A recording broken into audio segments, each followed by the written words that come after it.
Ako na Just magre-respond. Ako very na magre-respond briefly. para sa kanya. Sa'yo, Attorney Kapunan. The chair did make a ruling, issue an order for the parties to try to meet Friday or Thursday. However, for whatever reason, lack of lawyers or inclement weather, that did not happen. Chair would just like to correct, hindi ka Attorney Lorna ininjan, baka ginost ka. Kasi hindi ka sinagot eh. Pero hindi ka ininjan, wala namang pinag-usapan date pa eh. Inignore. Ghost na nga eh. Ghost na Ginost, bago ngayon. ginost. Hindi na. Ghost na yung bago ngayon. Ghosting pa. But having said that, Ghosting. the chair notes, because the chair also inquired, that given what happened in the pre-trial, wherein the copies of the exhibits marked by the respondent, no copies were retained by the court. So the chair would like to request the counsels for respondent to kindly furnish the court with a copy of the marked pieces of evidence during pre-trial. Kasi apparently meron kaming pre-marked pieces of evidence from the prosecution, but not all the pre-marked pieces of evidence from the respondent. So in lieu of meeting, kindly just submit that, Attorney Christine, so that we can do the comparison ourselves, either as a court or through the individual senator judges. We will comply, Your Honor. Kindly do that within the day or at the latest tomorrow. If you have it with you, within the day. If not, at the latest of tomorrow, so that whatever may happen, the court will already have a copy of these pre-marked documents. In relation to Ms. Eileen, as stated by Attorney Christine already, they will not object to the presentation of a table and/or summary citing Rule 130, Section 7 in relation to 3C. Therefore, we may proceed with her and hopefully be able to finish also Ms. Pareja today. Counsel, can you proceed? Your Honor, please, can I just make a brief manifestation? Yes, Attorney Kapunan. While really, indeed, Section 7, Rule 130 is applicable, may we note that this summary, Your Honor, is being used to establish the rulings, the provision says, when the facts sought to be established is only the general result of the whole.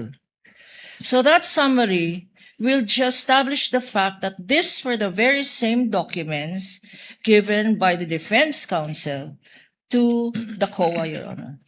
And that these were the very same documents or ARs used by the COA in coming out with the respective issuances that they did. Yes, to include Your Honor. the AOMs, And so the notices of therefore, suspension, and the notice of disallowance. if we can get that from, because we don't want to be held in ambush with subsequent witnesses who will use some portions of this acknowledgement receipts for subsequent witnesses, Your Honor, who we have subpoenaed for this impeachment proceedings, Your Honor. They might say, and I don't want to speculate, or I don't want to, anyway, ghosting ba yun? I don't want to anticipate the strategy, but we will have subsequent witnesses who will testify to specific acknowledgement receipts, Your Honor. And they might say, you did not identify them, you only identified the summaries. So, Your Honor, if we can get a stipulation now from counsel for the defense that when a acknowledgement receipt is presented through another witness, Your Honor, they will not object because precisely they stipulated that the summary.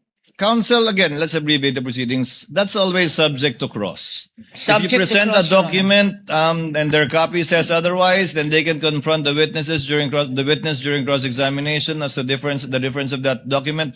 But if not, then I guess they will skip crossing the witness on that point. As an implied admission that indeed the document she based it on or the document she testified on is indeed the same copy as what they do. But by that time, counsel, we will have a copy already of both documents and the court can In make fact, the appropriate ruling at the appropriate time. One last, Your Honor. Yes, Attorney Kapunan. Attorney Lorna. We would have preempted. We would have saved this honorable court considerable time if they just agreed to use their documents.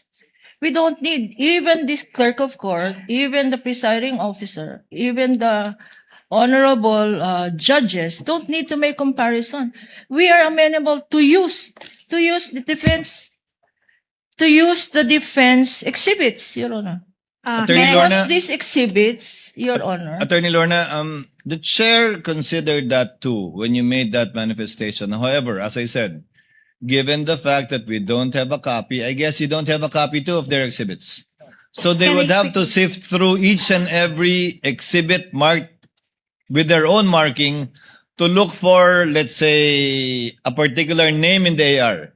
So once we get the copy, we will furnish you with a copy, and you can use that copy if you wish at the appropriate time as well. So asking for a copy will solve many issues, Attorney Lorna. Attorney Please, Christine, please, yes, yes, you want Your to... quick reply, Your Honor. Actually, it doesn't matter if they will use our own exhibits, Your Honor. It doesn't even make their witness competent. That is why we are here in open court to establish the competence. So kahit pagamitin ho namin yung exhibit namin, kung hindi naman ho competent yung witness nyo to identify those exhibits, it will still be a waste of time. It will be useless. Thank you.